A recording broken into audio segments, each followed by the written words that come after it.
Welcome to this week's episode of the Readout Loud, a weekly biotech podcast from Stat. I'm Meg Terrell. And I'm Damian Garde. Adam Feuerstein is out today. It's Thursday, June 22nd, and here's what we're going to talk about this week. If you thought pharmacy benefits managers were an opaque part of the drug pricing system, Stat's Bob Herman has got a story for you. He joins us to explain. It's also been a busy week in the world of vaccine data and regulation, so of course, we asked Stat's Helen Branswell to share her thoughts. All that after a word from our sponsor.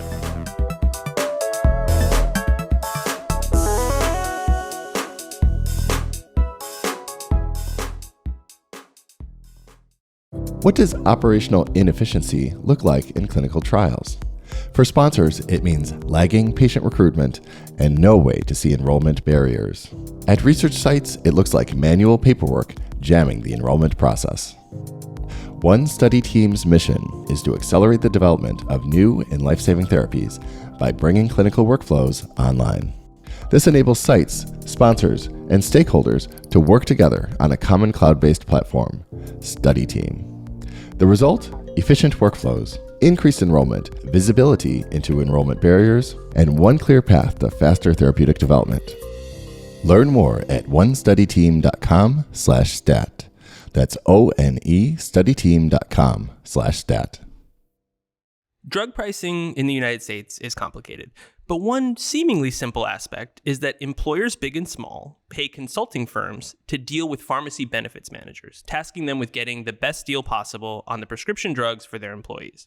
But what those employers might not realize is that some of the same consulting firms are getting paid even more money by the PBMs they're supposed to scrutinize than by companies they contracted to look out for. That messy conflict of interest is the subject of a year-long investigation by Stat's Bob Herman, who joins us now to explain what on earth is happening here. Bob, welcome back to the podcast.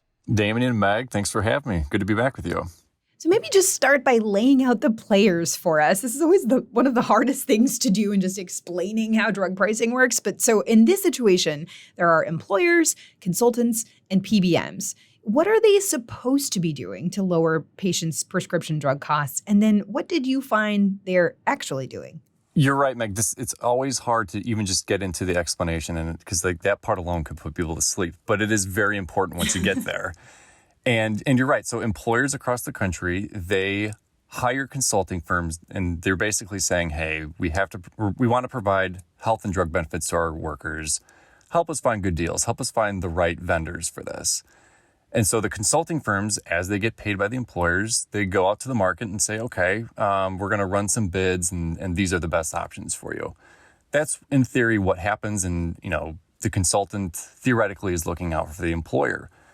And in this case, they market to different PBMs and say, okay, what's the best deal you can get for this employer? However, and this, really wasn't known, the PBMs actually pay the consultants behind the scenes. They call them fees, they call them credits. There's a whole bunch of different names for them. But they're paying the consultants, which is like a textbook definition of a conflict of interest. If the consultant is getting money from the PBM, how could you impartially evaluate all the different options? You're probably going to favor the one who's paying you.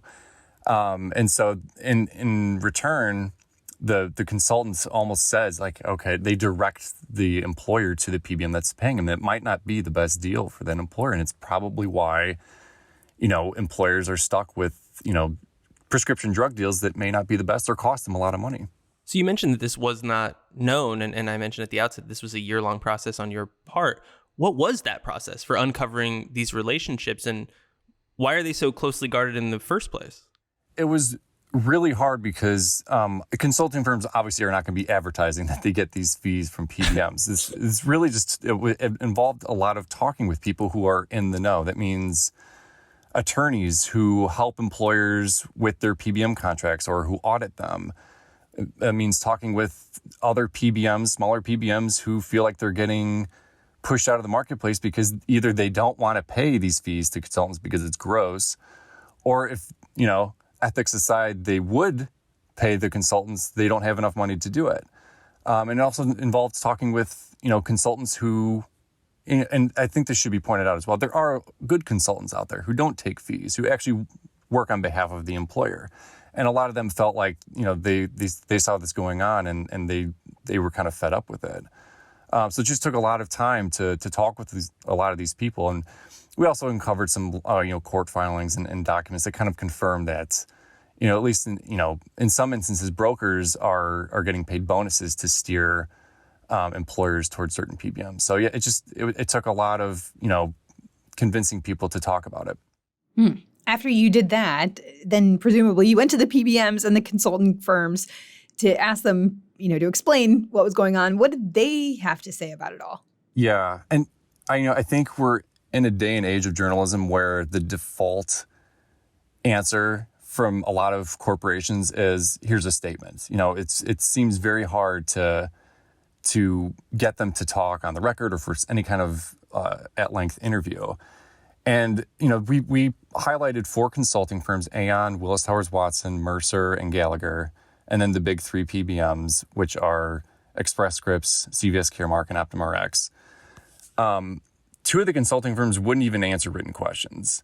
And one of the PBMs, CVS, wouldn't answer questions either. They just said, we're not participating. And then the ones that did respond basically said, they responded that we're transparent with our fees to the employers.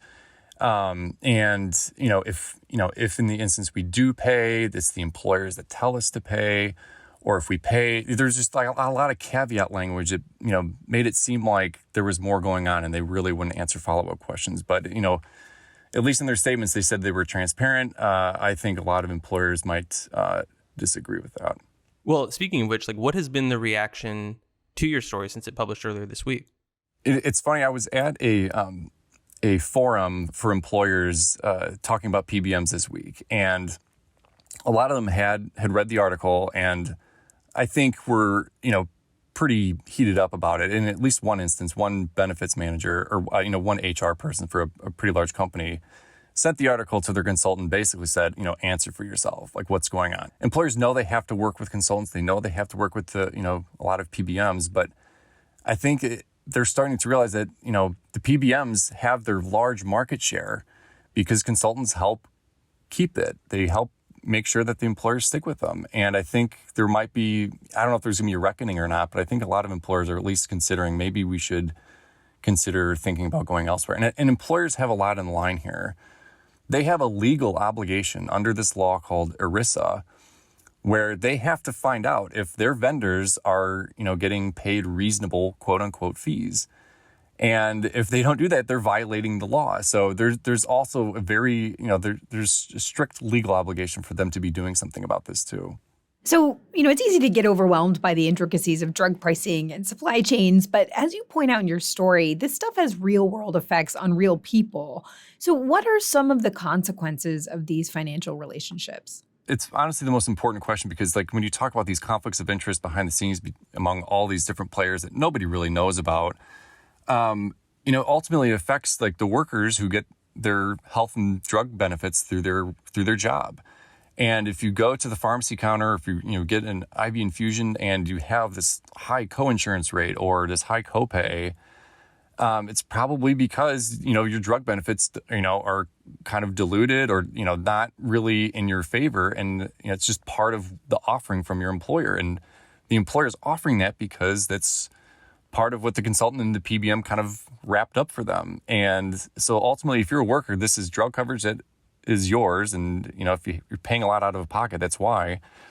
And even if you're not, this is ultimately the workers are paying these fees, among these companies because it's viewed as compensation. It's not like the employer is just, willingly giving you, money. They're paying you compensation to do a job, and all of that includes benefits. So ultimately, workers are paying for this in some fashion. So, Bob, your story is filled with on-the-record quotes of people saying things like, isn't this a conflict? Absolutely. And it's beyond unethical, which first of all, kudos to you. That's always great to see. But it suggests that, at least within this insular world, there's an understanding that this system is, if not broken, then deeply problematic. How are some of the people you talk to in that world who are aware of this, how are they working to counteract it? Yeah, it's a good question. And, I think that's probably what spurred a lot of people to at least talk because they're sick of kind of these conflicts and they feel like their backs are up against the wall and it's hard to compete. And so I think a lot of consulting firms and PBMs are saying, hey, we're not going to accept any fees. We're not going to pay any fees. Like we will sign conflict of interest disclosure statements saying we are working solely for you, the employer. But oftentimes it's still not enough. The employer, they might get mesmerized by certain deals, certain rebates that PBMs offer. And, the small guys, even though they're kind of saying we're going to be working for you, it's just not enough. So, I think there's a concerted effort by a lot of brokers out there and consultants to say, we are going to work for you. And PBMs say, we will also work for you. We will be transparent fully. But if they can't offer, the same types of rebates or certain type of, financial sweeteners, they're kind of running into a wall. So your story also coincides with an escalating effort in Washington to pass legislation that would more strictly regulate how PBMs do business. So would any of the proposed bills right now address the consulting issues you reported on? Not really. The legislation that's being discussed in Washington is mostly about how should we think about rebates and how transparent they should be and certain things called spread pricing. It doesn't really get at, a lot of these fees that go on behind the scenes. There's so many financial transactions between PBMs and consultants and wholesalers and everything else. And the legislation doesn't really get at specifically the things that we're talking about here. And, there are laws on the books for employers to do something about it, but at least in Congress, there's nothing really out there right now to either enhance ERISA to make it more incumbent on employers to do something, or just to outlaw these types of fees in general. There's nothing really specific on that. So reading through your story, I think people, a bell might go off in their mind that if employers are in many cases kind of aware of the fact that they might be getting a raw deal, why don't they fire these consultants or why do they even hire them in the first place if it seems like, they're kind of, they're being party to a series of transactions in which they are not the beneficiary? So sometimes, and some attorneys said this, that employers might not even be fully aware of the conflicts or the fees that are changing hands between consultants and PBMs. They just, either they don't know, they're not fully aware, or, they don't fully understand it. And so that's part of it. But the other part of it is, you're right. Like, why don't you just fire your consultant if you think that they're doing a bad job, or fire your PBM if you think that they're being unsavory? And the problem is, big employers, their main job is not to be a health insurance company, which is what they are being in this instance. They are providing insurance to their employees, and they're running all these medical benefits. It's not what they do. If you're Boeing, you make airplanes. If you're Ford, you make cars. Being an insurer is not what you do. So that you rely on consultants, you have this trust that they are going to help you out and run this thing that you have to provide, that you feel like you have to provide, and then you'll just worry about doing your regular business. So they don't really move to fire their consultants because they need them. And there's this distrust factor that they are still working on behalf of them, even though they might not be. So, and another part of it is, employers don't like to make big changes to medical benefits, medical and drug benefits. They don't want to piss off their employees if things get shifted around, if they have a new vendor, if pharmacies get out of network. There's a lot of disruption, and the last thing employers really want to do is make their employees angry. So there's a lot of things stacked up that really make it hard for them to fire a consultant, even or a PBM, even if they're working against their financial interests. Seems like an area ripe for disruption. It is. I mean, I don't know if there's like a startup raising like a Series A right now, but you never know. Or a Mark Cuban. I was going to say, how does the blockchain or AI solve this? Or both? I don't know. Maybe there's... Just ask ChatGPT which pharmacy benefits manager program you should use. You're right though, Meg. Mark Cuban is getting at this a little bit, I suppose. And some employers are trying to work with him and plug in his like pharmacy network into their own, but it's an imperfect solution. And there's still some holes because it doesn't solve everything. It's not like you can get every drug through Mark Cuban. But yeah, I think it's very clear that a lot of people working in this industry are sick of the setup. And now it's to the point where they're like, it's just gotten too out of whack for it to continue. Well, Bob, thank you as always for joining us. Yeah, thanks for having me. It was fun.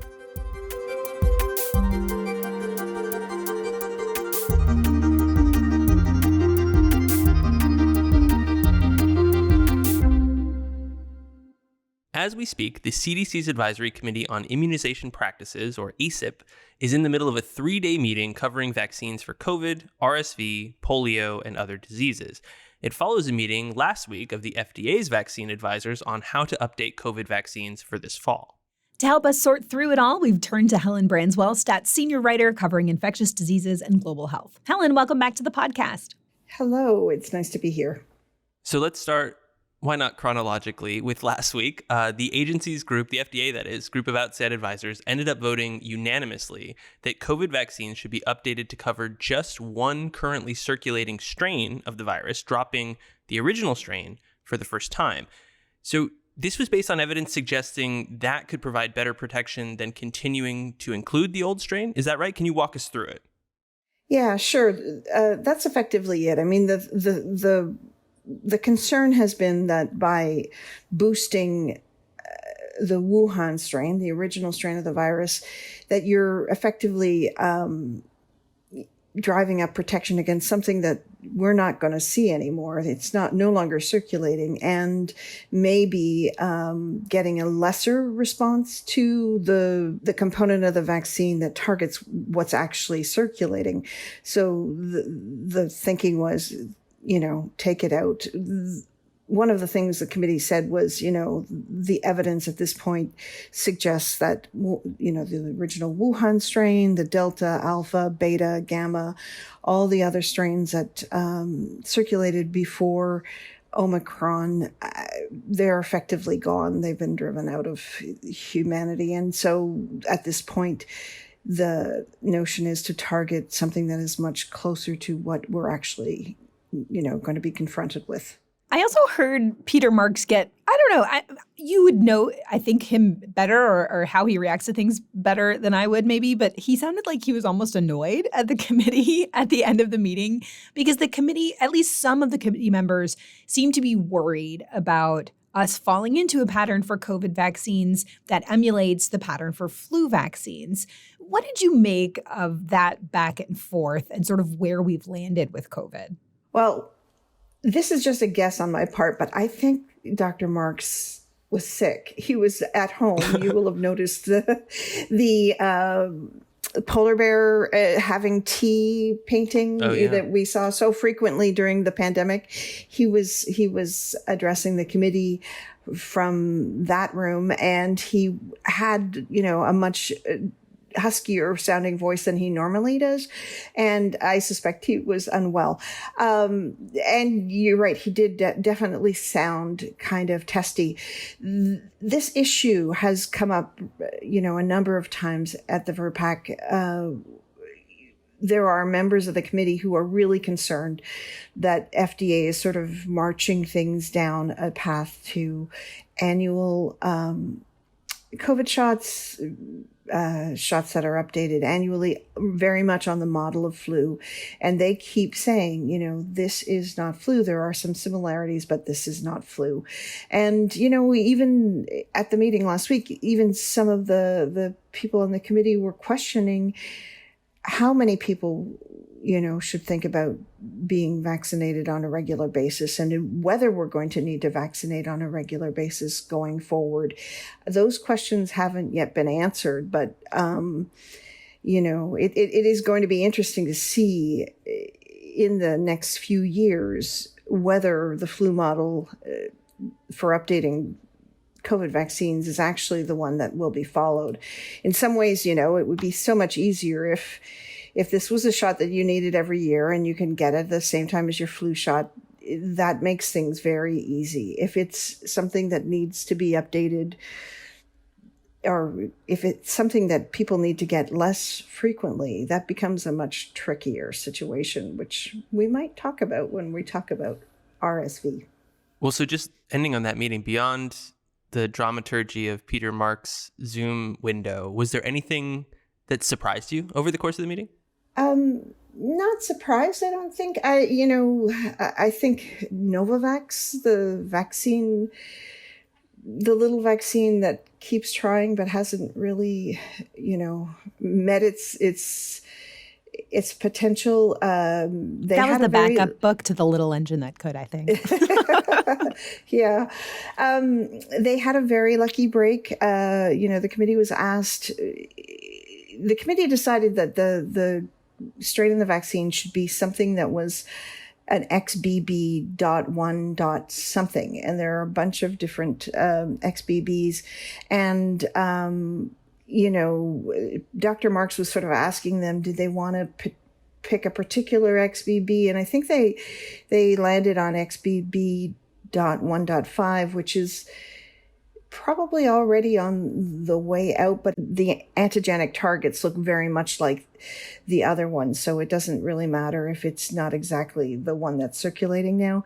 And that was a very lucky break for Novavax because their vaccine takes a lot longer to make than the mRNA vaccines.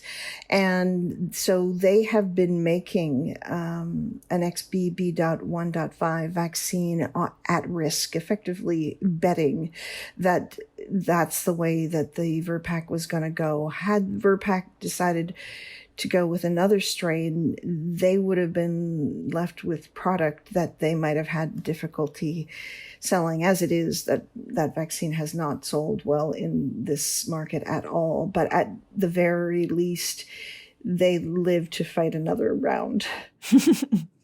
So fast forwarding to the present, now the CDC's vaccine advisors are meeting to discuss a whole host of different diseases. But as you alluded to earlier, RSV, which they discussed on Wednesday, has generated the most fireworks so far. Maybe tell us what happened. Well, so this is really interesting. The world has been waiting for decades for RSV vaccines. There was one designed for children in the 1960s that turned out to be unsafe.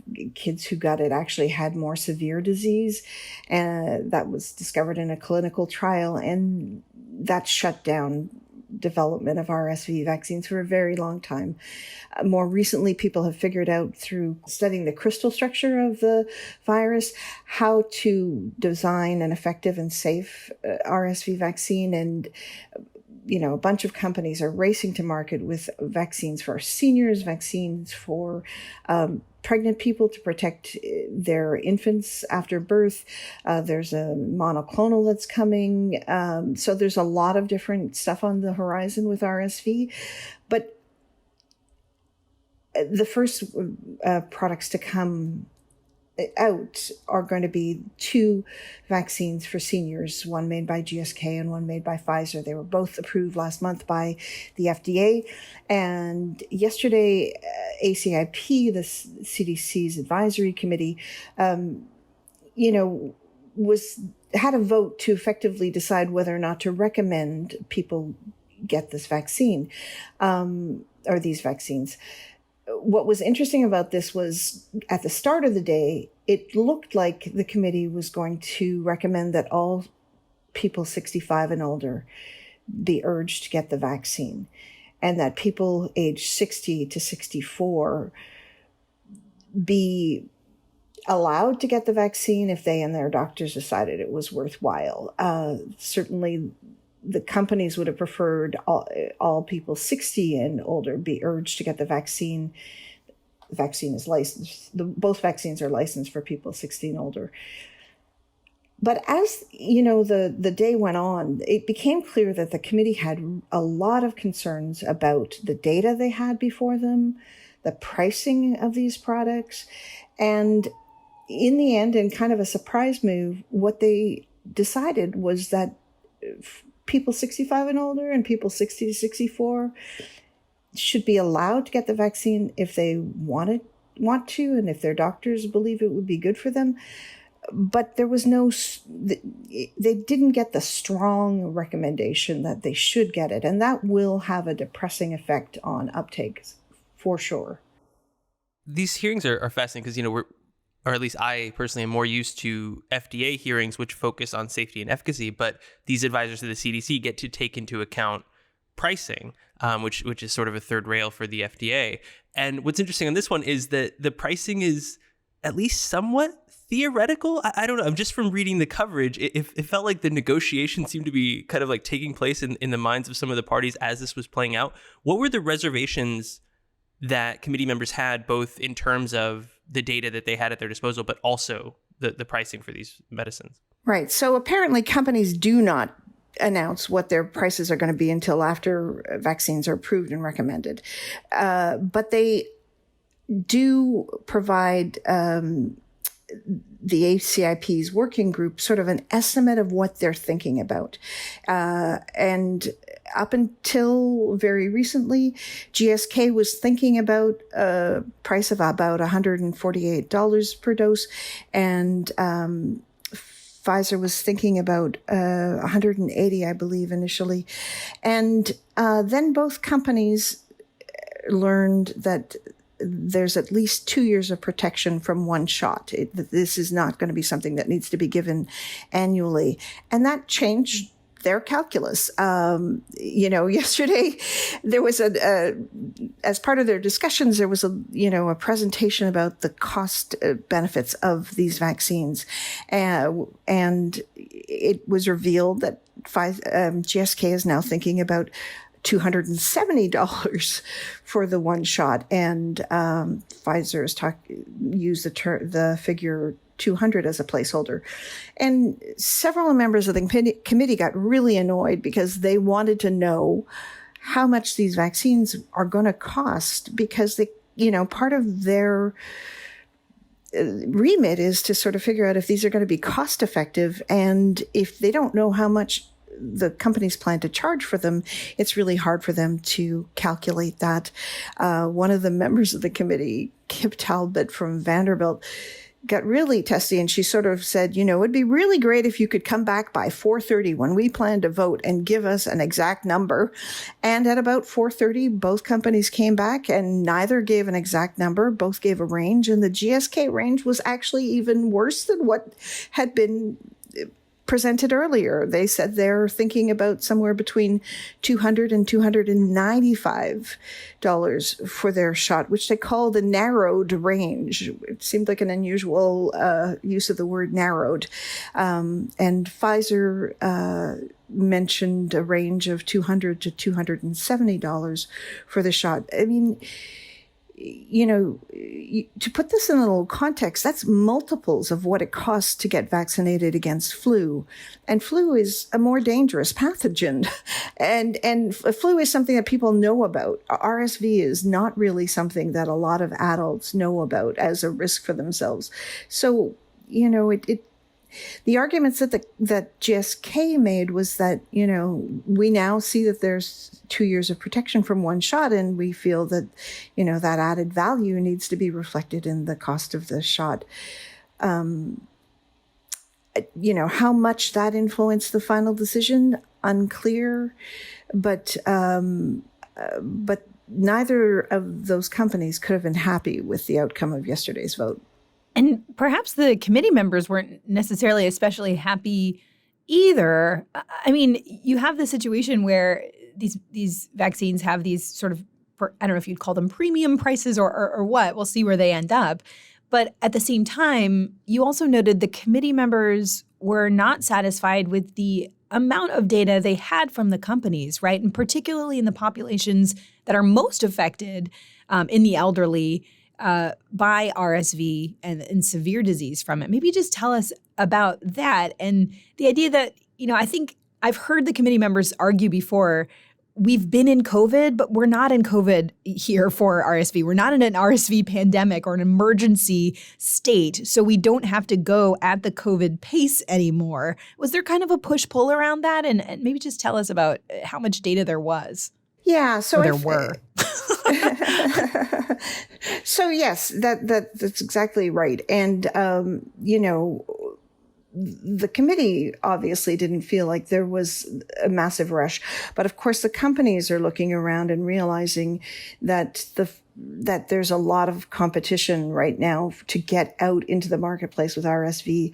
J&J has already announced that it was shelving its RSV efforts potentially because of the fact that it wasn't as far along as other manufacturers, and there's not such a huge incentive to bring a third or fourth vaccine to market. Yes, the committee was really concerned about the data that were presented to them because, the people who are at highest risk from RSV, well, young infants are at really highest risk, but then older adults. And the trials had very few people 80 and older in them. Now, they did not enroll people who live in congregate living settings like nursing homes, also at extremely high risk. And they didn't allow people who are immunocompromised into the trials. They also are at very high risk. So effectively, the committee was being asked to assume that data that were generated in healthier, younger seniors was going to predict how well these vaccines would work in people who are older, frailer, and have more coexisting medical conditions. And they were really unhappy about that. Another question that I think has been discussed, but we don't have a ton of data yet on is we're thinking about the upcoming fall for, RSV vaccines becoming available, perhaps updated COVID vaccines, flu vaccines. The population of seniors may be faced with the question of, do I get all three of these shots and when should I get them? Do we have data to show it is safe to get these together, they produce the same immune response when they're given together, or if they should be spaced out? Do we even have that information? We don't have all of that information. There is some information that can help to inform decisions, but it's not, there are studies that need to be done. And it's a really important question. It is known from lots of other vaccines that sometimes when you give vaccines at the same time, concomitantly, that one will impede the uptake of the other. So, and RSV is one of those kinds of pathogens. Apparently, it's kind of dominant. So if you give it with other things, you probably will get a depressed response to one of the other vaccines. Both GSK and Pfizer have done some studies of concomitant administration of RSV and flu vaccines. The Pfizer study was using regular flu vaccine, which is not what people 65 and older get. They get high dose or adjuvanted vaccines. GSK had some data for a high dose vaccine and RSV. What they showed was that it was not, this is a complicated term, but they showed that the response was non-inferior, meaning statistically it wasn't statistically worse. But a number of people on the committee noted that while it wasn't statistically worse, it seemed to be trending in that direction. And they had real concerns about co-administration of these two vaccines because, flu is an important pathogen in older adults, and they didn't want to be robbing Peter to pay Paul effectively, that, you could protect them against one thing and make them more vulnerable to another. So that is, and the whole notion of all three of them at the same time, that those, if anyone's doing those studies, the results haven't been released yet. So, it is an open question, and there's reason to think that, it might not be the best approach. Was it Ashish Jha who said God gave us two arms, one for a COVID vaccine and one for a flu vaccine? We don't have three arms. He did. So yeah. No, that was, yes, he did. And no, we don't. Yeah. And it's going to be, one of the things that's going to be interesting about this notion that the RSV vaccines last at least 2 years. creates a challenge. People don't remember when they were last vaccinated. Do either of you know when you last had a tetanus shot? No. Yeah, you're supposed to have one every 10 years, but where are you in that? Who knows? And some of the manufacturers, like Moderna, is currently working on a COVID flu and RSV vaccine. If RSV has to be given on an irregular schedule, that comes off the table. And it's just going to be a lot more challenging, I think, going forward because the sort of space for adult vaccines, the seasonal vaccines in particular, is becoming really kind of crowded. It's not bad that we now have these options, but using them properly is going to be a challenge. Well, Helen, thank you as always for joining us. Always a pleasure to be here.